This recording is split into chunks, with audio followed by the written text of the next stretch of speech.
This program contains material not suitable for children. Parental discretion is advised. Today on Dr. Phil. Very disturbing facts have come to light here. An unfaithful husband returns to the stage. What have you told her you did? For the Dr. Phil show you never thought you'd see. I attacked a young lady on Interstate I-35 and killed her. I beat her to death. A blood-curdling confession. You dragged her into the woods. I took her body and threw it in the river. From a husband. Is that true? That is true. You did kill her. To his wife. You looked Michelle in the eye and said, I did it. I killed her. How did you feel when you were beating her to death? But Don't even start that with me. What happened, happened. is it a lie too? I feel like I'm going crazy. The chilling conclusion Have we just seen the flash temper? to a husband's shocking confessions. You haven't seen nothing yet. Coming up. Let's do it. I want you to get excited about your life. Here we go, in 10. Stand by, camera 6. If it's happening now, we're going to deal with it now. Stand by, Dr. Phil. This is going to be a changing day in your life. Stand by A and roll A. Check in. Go, Dr. Phil.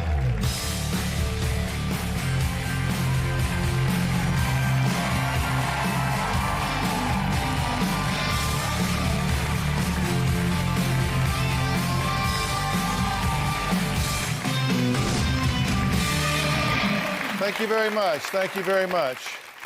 I want to tell you that today we are continuing a dramatic story of Wade and Michelle. Now, this started out as a husband who was on the show that we were doing about husbands that just aren't straight with their wives. But the real drama didn't start until after the show, because a story that started out about dishonesty and infidelity became a story about rape and murder. His wife, Michelle, called and talked to me saying that she was in fear for her life because Wade had told her frightening stories of crimes that he had committed. She, of course, was shocked. She feared that she was living with a serial killer. Take a look at what's happened so far. We seem like a normal, very happy couple. I've discovered several terrible secrets about my husband. I found some work shirts in his truck that smelled like perfume. So 3 weeks ago, Wade failed a lie detector test showing that he had a sexual encounter with a coworker. He said he wanted to take another one. Have you had sexual relations with any person other than Michelle? No. I have Wade's results here. You said no. The test says that is a deceptive response. That is a lie. Did you have sex with someone? Everybody here knows it. He knows it. I know it. We all know it. Just say it. Wade, you better start talking or start walking. Yes. Our marriage is over. Sorry. I wanted our marriage to work so bad. Look at me. Listen, do you think I know what I'm doing? If I didn't believe it, we wouldn't be here. I think you have a sickness, Wade. I want help. Michelle, not long after, called our producers and frankly said, I am scared for my life. Justin, this is Michelle. I need big help. And I'm scared. Justin, you picked up that voicemail, correct? Exactly. She told me some very scary things and I immediately called you. So I immediately got on the phone with her. He told me that he had raped his ex-wife. He told me that he had attacked a woman on the side of the road. He said, I killed her. He told me of attacking a man and a woman. He knows he killed her. What did you think when you were sitting there hearing this? I thought he was gonna kill me. Based on knowing him and what he said to you, that he's going to kill again. I know he will.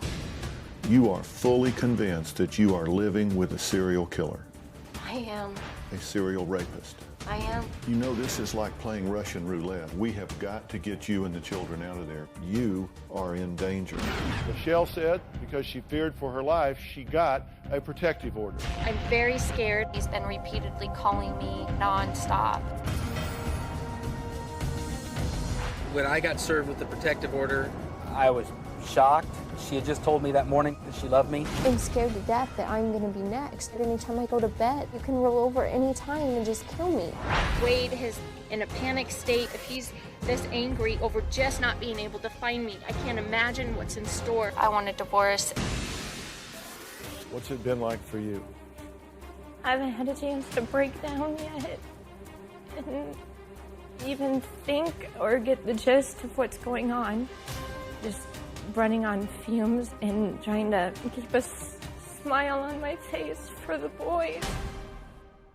Okay, at this point, I'm here with Michelle, and you know that I want to bring Wade out, and we want to have a conversation about all of this. Now, you had a protective order against him to keep him away from you, and that has now been lifted, so it is legal for him to be here. Yes. And come and sit and have this conversation. Let's ask Wade to join us.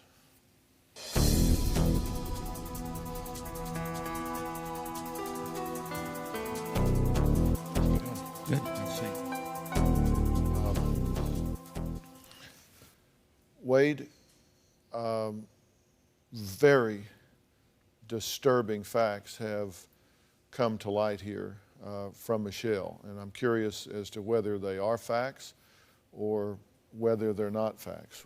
We have been in touch with Michelle. You called, correct? Yes. And she told us that after leaving here, that you have made some startling revelations and confessions to her about things that you are guilty of doing. Is that right or wrong? That's correct. What have you told her you did? I told her that approximately 2 years ago, I attacked a young lady on Interstate I-35.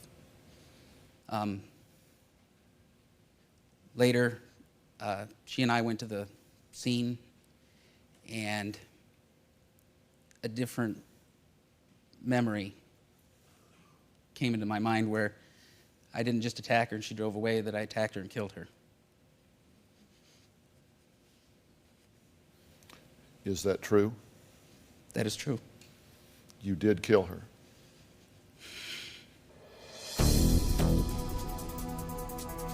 When we return, another shocking murder confession.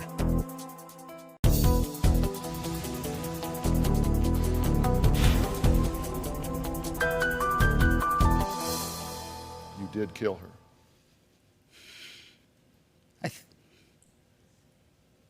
It depends on, I have different memories of it. I have a memory where she drove away. I have a memory of it where she didn't drive away.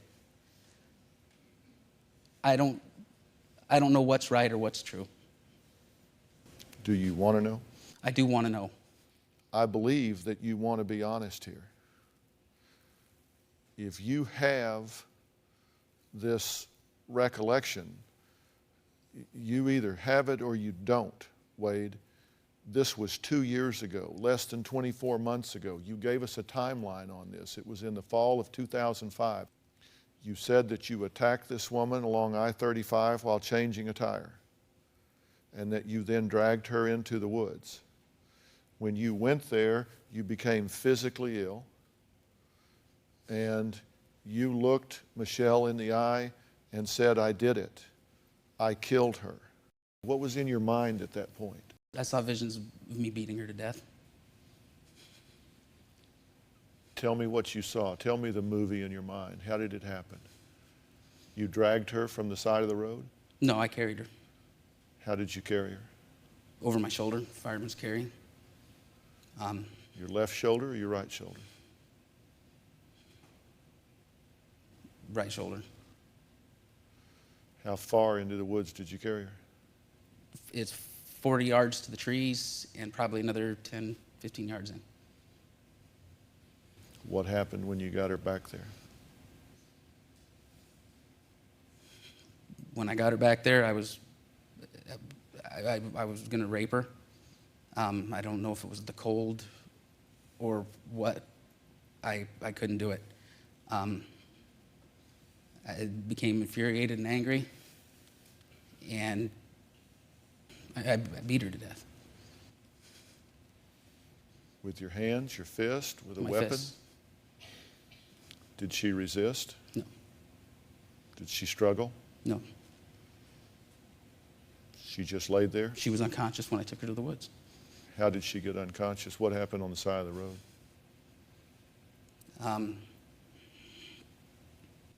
The tire iron slipped when I was doing the top lug.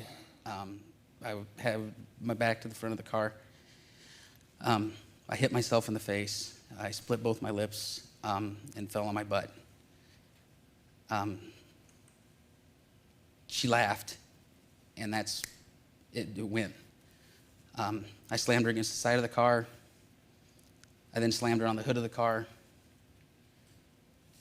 and I slid her off the hood to the front of the car, and she was unconscious. Was there traffic on the road? In the one memory,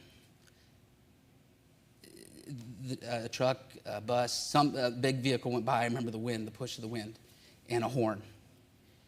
And then she stood up and looked at me.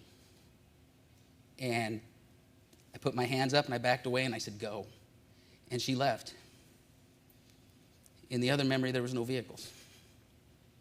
How do you explain having two memories of this?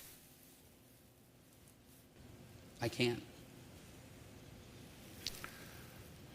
What you saw in your mind and head when you returned to the scene of the crime was beating her to death in the woods. Mm-hmm. What did you do with the body? I left it there. Did you hide it? Did you bury it? Did you put it under leaves, branches, trees, anything? I don't have recollection of doing that. I don't. The whole memory is there's pieces missing. There's things I don't remember of it. There's things that don't make sense. There's answers that I don't have.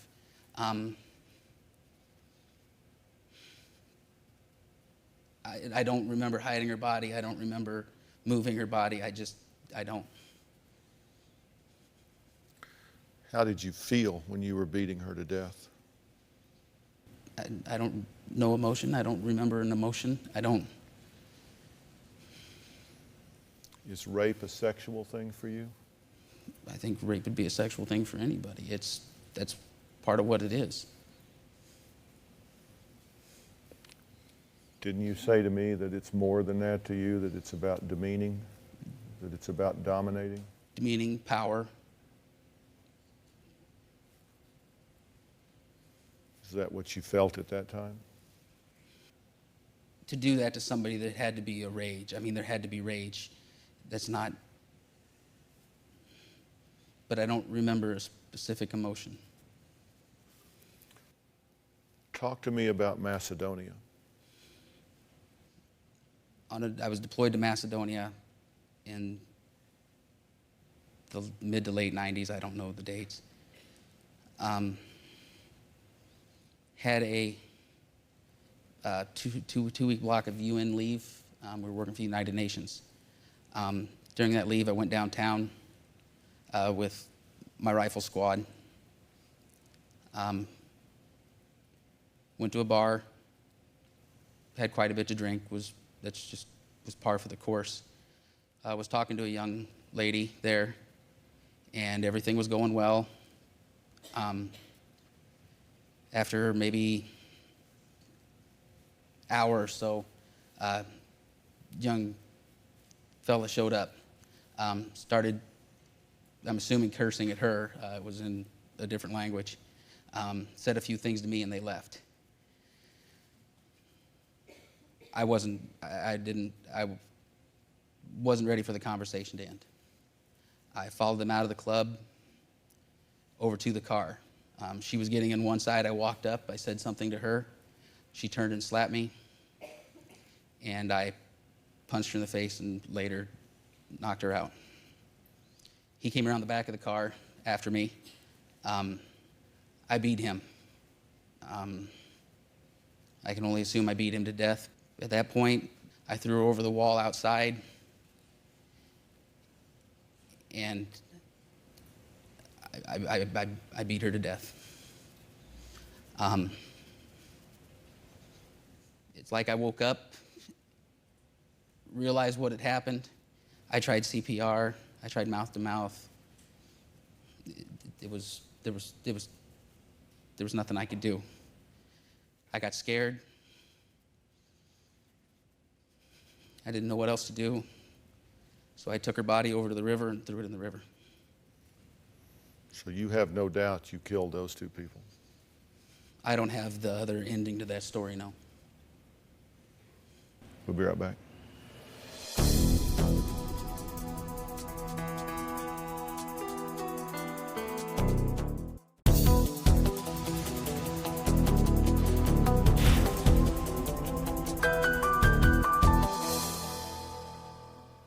Are you a risk to your wife? My doctor at the VA doesn't think it's a good idea for me to go home yet. These are the events that he told you about, correct? Yes. And when you told her about these, did you become sexually aroused while you were telling her? When I told her about them, no, I did not become sexually aroused when I told her about them. When I told her that originally I wanted to write a letter saying where the body was, saying, not admitting turning myself in any way, but at least saying where the body was so that they could find this person, so her family could know, so that it would be done. And Michelle turned around and said that she would help me move the body. And that, it shocked me at first. It wasn't the answer I thought. I honestly believed the first night I told her she was going to call and I was going to go to jail. That was honestly what I figured would happen. When she said that, it made me feel good. It made me know that she loved me. It made me feel strong.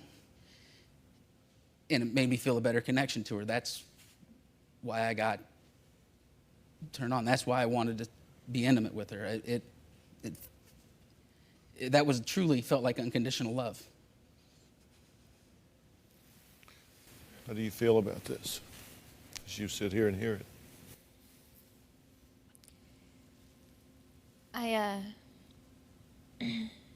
He knows that I was talking with the FBI about, I was having advice to say, help me think of some things to say to him to create a connection with him, to see if he would say more, if he felt more at ease, that I was okay with it and things. And that's why I brought up the discussion of moving the body, which was,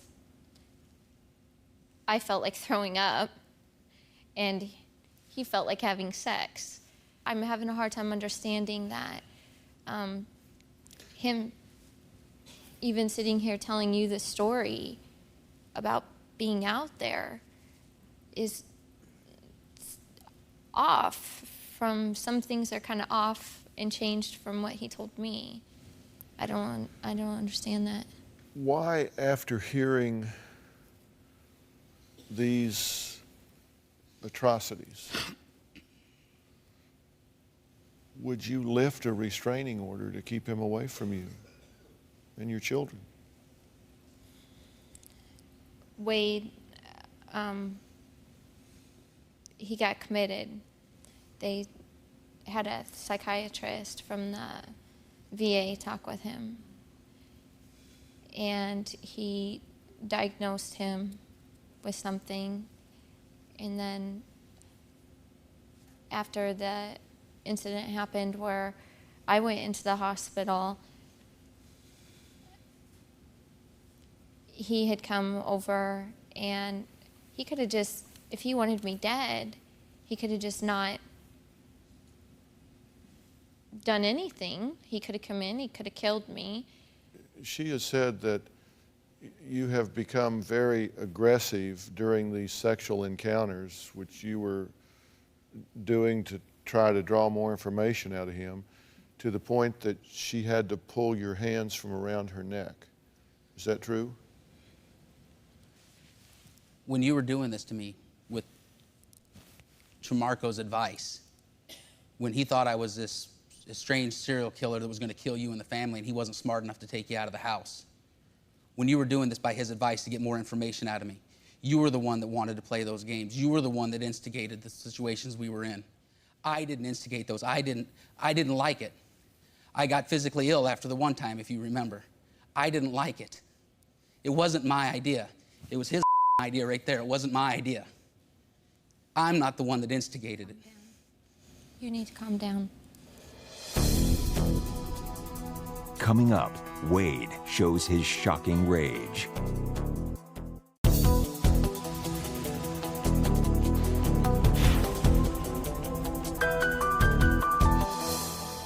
Did you get aggressive with her during sex, and does that worry you? We role played, and I did get aggressive. I know I did. And it does. I didn't like the game we were playing. I didn't like what was happening, but it did continue. I mean, it did go on. It did happen, and it does worry me. So that night that you grabbed me and threw me down to the floor, and I was telling you to leave me alone, to knock it off, and then afterwards you said, "Oh, you weren't playing?" And I said, "Jesus, Wade, no, I wasn't playing. I told you to leave me alone." That's role playing to you? Did you create a game? Were you role playing? Were you saying, let's pretend, let's fantasize, let's live out a fantasy? The first time, no. The second time, he wanted to role play a rape. Yes or no? Yes or no? Was it not your choice? You wanted to. Okay. You brought it up. Okay.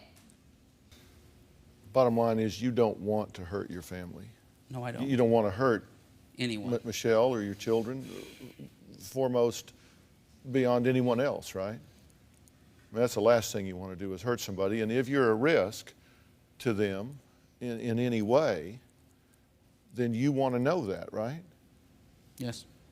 The VA people have told you that they think you're suffering from post-traumatic stress syndrome. Talked to my doctor this morning and explained to him in detail. And he says he believes, from what he understands, it is something that traumatic that happened to me in the Gulf that I have blocked out for whatever reason or another, and that my mind is trying to work it back up and put me into situations. He says, as far as with the girl on I-35, he believes, okay, you stopped, you changed your tire. He said she angered you in some way, she irritated you in some way. He said, in your mind, turn the page and went through this fantasy. He said, your feelings of rage, helplessness, and things like that. That's what he explained to me this morning. Because the police have conducted 2 searches along this area of I-35 where you said you killed this girl, and they have yet to, they're not through looking, but they've yet to find remains. The head investigator told me that yesterday after I went and shared my story, and I said, you know, I feel good, but it still happened. I mean, they didn't find anything. I feel good that I didn't kill somebody, but I did. It's still there. I want to believe that it didn't happen. I want to believe that this is some doctor's word, psychosis or something that's wrong with me. It's something that could be fixed. But in my head, I know it happened. I was there. She was there. When we come back, is Wade telling the truth? I have some hard questions for him.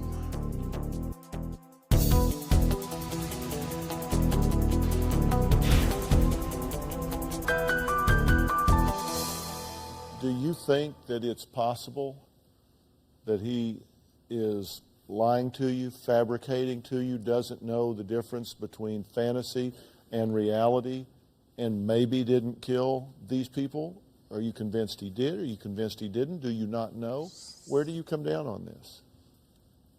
I am so confused. I feel like I'm going crazy. I don't understand any of it.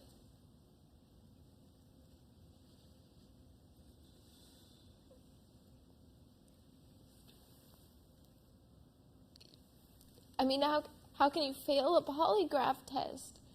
How come you failed? You sat out here and told me it was from having sex with someone, and then when we got home, you said no. I want to know why you failed. I don't... You failed a polygraph here, then you said, yes, it is true. Then she says, when you got home, you said the polygraph was wrong, and I only said that, what I said on the stage, just to move on to get it over with or whatever. Basically, yes. So was the polygraph wrong?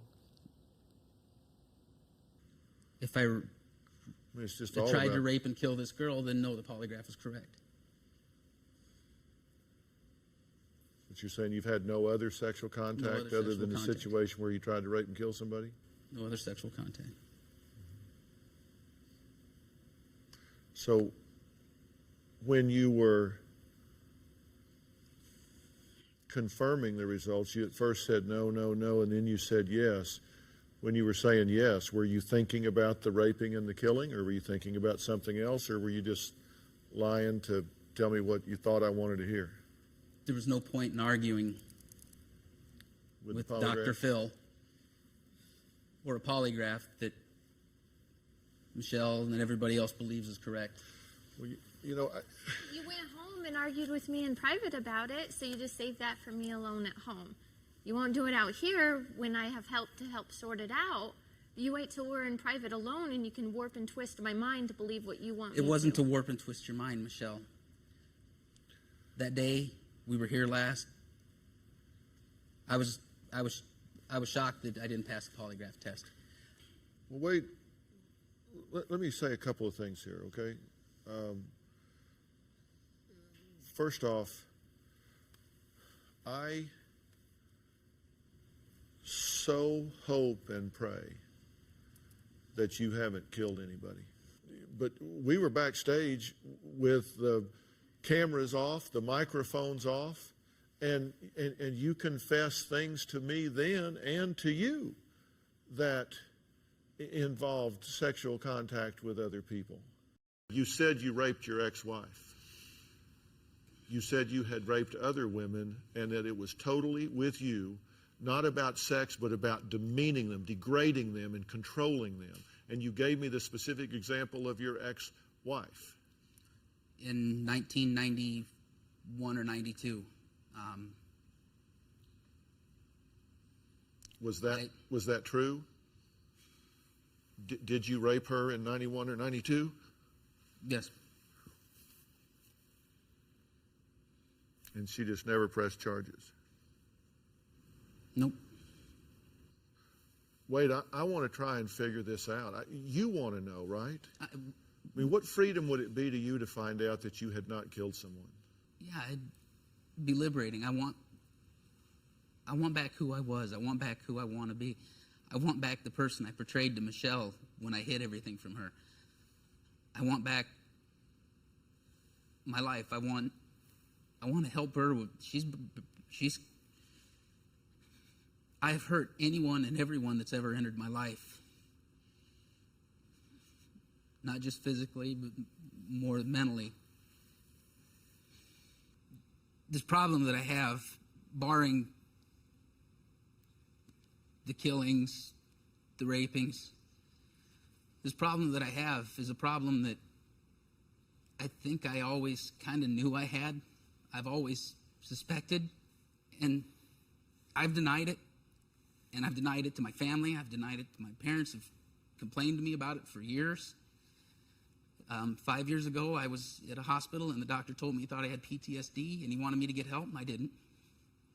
Because it was weakness. I was showing weakness. why now? Why confess this now and to me? Why do this here? Why do this now instead of 5 years ago or 10 years further down the road? Why now? I was scared to confess it before to Michelle, the one I should have told.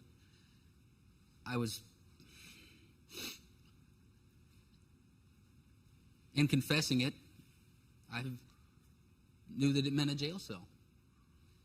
I thought I could control it. I thought that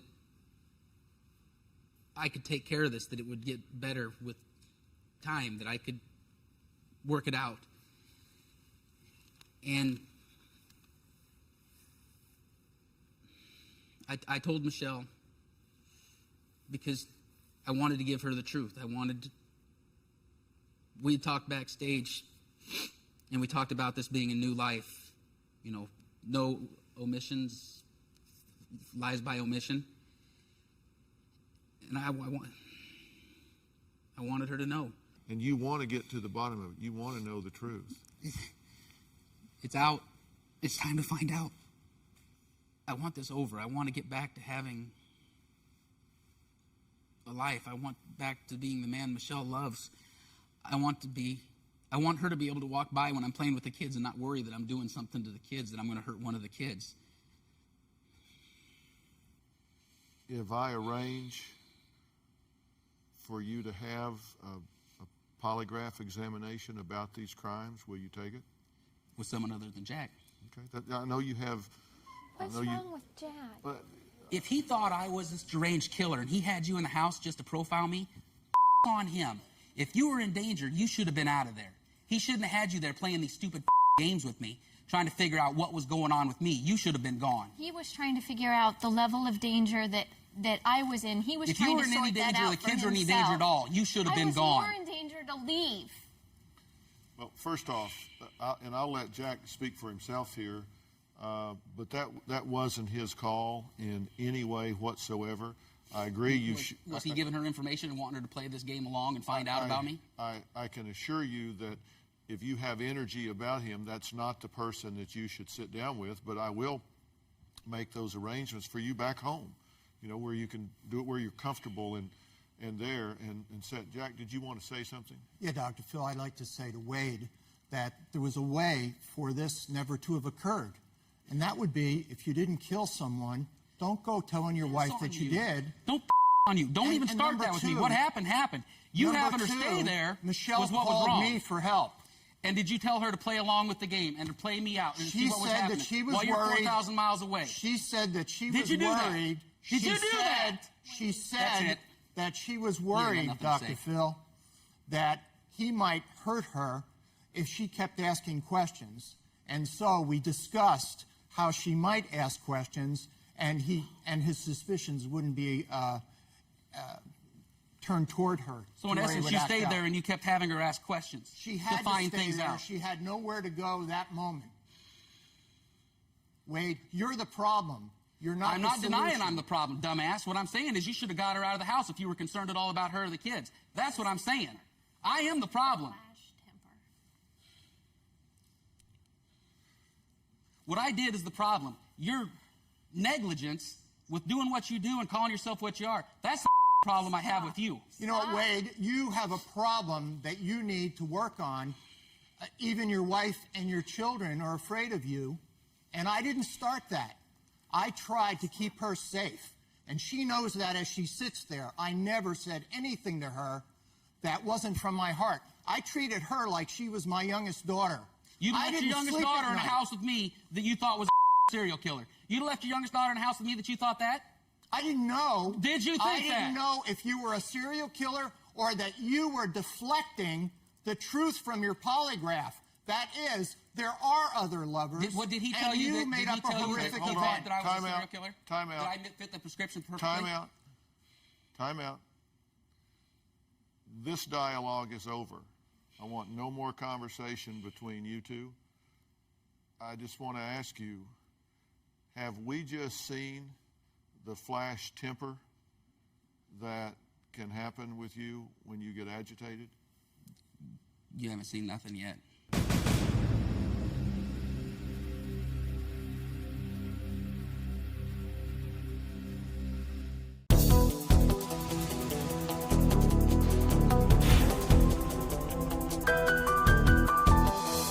are you feeling right now? What are you thinking and how are you feeling? I would like to say something in defense of Mr. Tremarco. Okay, go ahead. When I called Jack and talked to Jack, he was immediately concerned. He immediately wanted to help me and checked on me consistently throughout the day, every day. And he was trying to help me just as much as the Dr. Phil show was trying to help me figure it all out and get a plan on what to do. At this point, are you still plugged in enough that you're going to ride this out and find out what is this an illness that he has, or is he a murderer and a rapist? Are you prepared to ride this out in safety, but ride this out and see where the bottom is? It's down to, I have to be, no matter what. He's the father of 4 little boys that we have. Is that why you think that until you get calm and get right, that it may not be best for y'all to be together? Yes. Because you don't want to get into a rage and do something that an hour later you're going to really regret, right? I don't believe that I could hurt her, but it's not worth the chance. I love her and I love the kids. And I don't want to take that chance. I want to maintain contact with her. I don't want to lose her altogether. I love her and I want to be married to her, but I need help. If he didn't do it and he's sick, can they help him? If he did it... Are you afraid for your life at this point? I'm not afraid for mine. Should she be? No. I am very, very afraid for other people. He told me that when he loves someone, it's different. When he doesn't know somebody, they lose all human value. And that scares me. That somebody will say something that will trigger something, just a quick comment, and it'll just be like that. And they're not going to have that look that he's going to recognize, I love that person. That person will lose all human value to him, and then what? We'll be right back.